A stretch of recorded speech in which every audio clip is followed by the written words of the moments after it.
Sericulturists in Kilong Mathai Shalang West Khasi Hills District are facing severe losses this year due to an invasion of unidentified insects that have completely devoured the leaves used to feed the silkworms.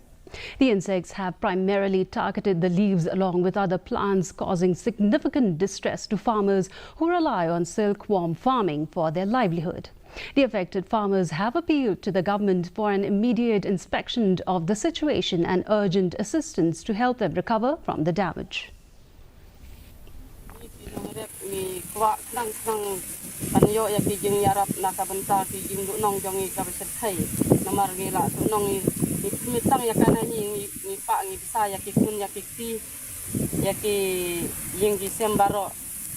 Nada kadala ngi kuak nang banyo ya ki jing yarap ngi kerpat nang ya ki sarkar ban